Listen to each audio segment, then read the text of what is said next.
When it comes to boxing skill and technique, everyone always thinks about offense, defense, footwork, but no one ever thinks about positioning. And positioning might be the most important thing you need to know. It doesn't matter how well you turn on your cross if you're standing in the wrong position. It doesn't matter how good you are, how effectively you can roll your shoulder. If you're standing at the wrong angle, you will still be hit. So that's it.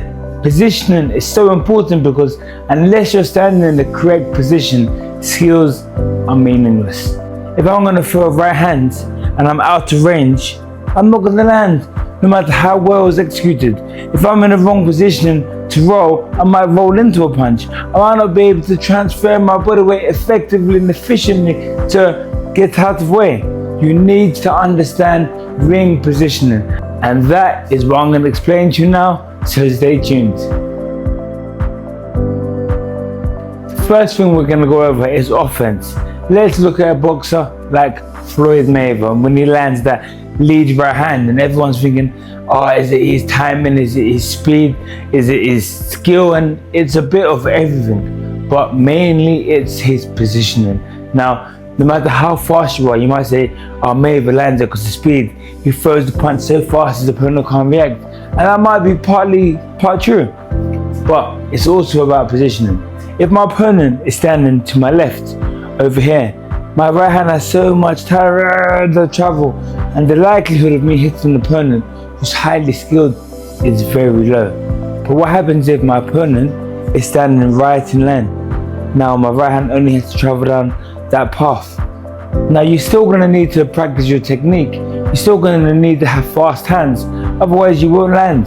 But with fast hands and with good technique, I'm going to be able to fluently, bam, hit my opponent when he's in position, just like Floyd Mayweather. Now what Floyd Mayweather does is a trick. What he does sometimes, he's boxing the opponent, he's in his stance, and he might be throwing a lot of jabs and left hooks.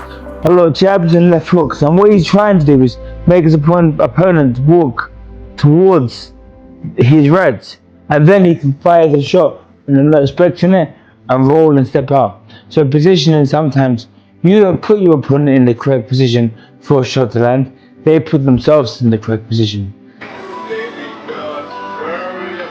They're getting contact. Now you might be boxing someone, you might be like a Bivol, and you might be using the pendulum step, and you're retreating constantly, taking small steps back. You might pop, step back, and you might pop them in hope that they follow you, and then you might step back with your left hook. You might step in with your right hand, just like Bivol has previously done many times in his career. So positioning isn't just about where you put your opponent, it's about where your opponent puts himself. You have to know where you are in the ring at all times. And this doesn't mean if you understand the correct positioning, your skill can be trash, your speed can be trash. No, your speed has to still be good, your technique has to still be good, and executing technique. If I'm throwing the right hand like this, and I'm raising my elbow, I'm telegraphing the punch. So if my opponent has a good timing, they're going to react. So you still need to be fluent in your execution. You still need to be fit. You still need to be doing hand speed drills, but your positioning is what's going to make your punch land or not land when it comes down to it. Now we have defense. Now with defense, your positioning also is key. You can run around the ring and just run around, and that is defense to an extent. But defensive skill, like a shoulder roll, is all to do with positioning. Now you see Floyd Mayweather when he shoulder rolls, he doesn't stand here square and try shoulder roll, because a lot of novices try that and it doesn't work out well for them. You have to be standing side on, because when you're side on, you can distribute the weight differently.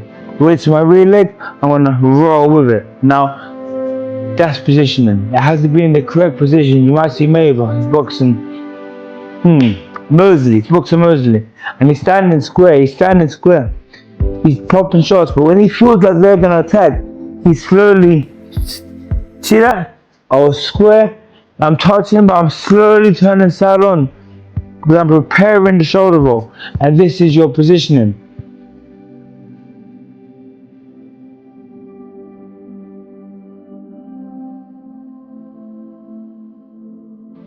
Terence Crawford when he boxed Canelo Álvarez recently and he beat him. Was it round 9 when he had that really impressive rally? He stood side on. Canelo was square to him. So Canelo defensively is massively open. And Crawford is standing side on. He's side on. He's catching, he's countering.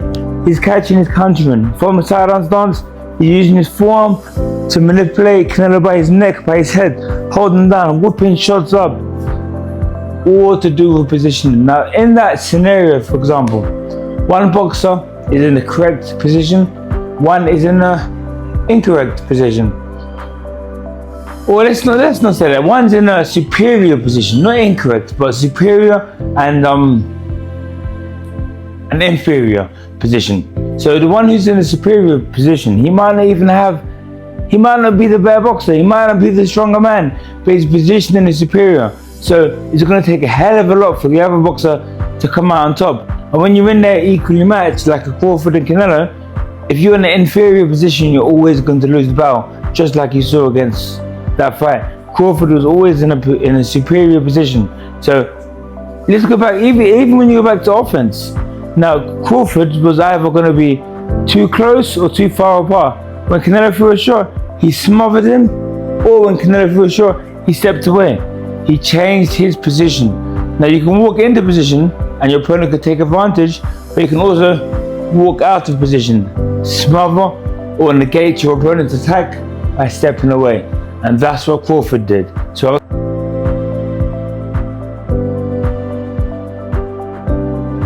how the positioning can affect your offense and your defense. And now you can kind of understand how this is boxing IQ, this is ring craft, this is your understanding of the ring, how to navigate in the ring. The better you can navigate, you can easily be someone who's physically superior than you, someone who might have more skills than you, because you know when to step in, when to step out, and when to hold your ground. But this also makes a massive difference when you're moving around the ring, like Muhammad Ali. You might see his hands down and he's floating like a butterfly, he's stinging like a bee, he's doing an Ali shuffle. I'm not going to try that right now, but he's doing an Ali shuffle and he's making his opponents look silly. And he understands where he is in the ring. Now sometimes he might be close to his opponent, but he's standing side on. And look at that. You see Ali and you see these little slight shifts, these little slight dips when he's close. And these little slight dips are going to make it very easy that when his opponent flinches in the attack, he's going to be able to pull back or change his position. But generally speaking, his hands will be down when he's on the outside of the ring. And when he's close to his opponent, like when he's doing a rope-a-dope, Ali generally wouldn't rope-a-dope like this. This isn't generally how he would rope-a-dope. It's not how most elite boxers will be in the ropes. Most elite boxers will be in the ropes like this, so they can catch shots. So even when you're moving, when it's not to do with offense or defense, and you're just moving around the ring, you have to know when your guard should be tight, when your guard should be loose. And that is also about your positioning, bro. There's positioning for your offense, for your defense, and for your footwork.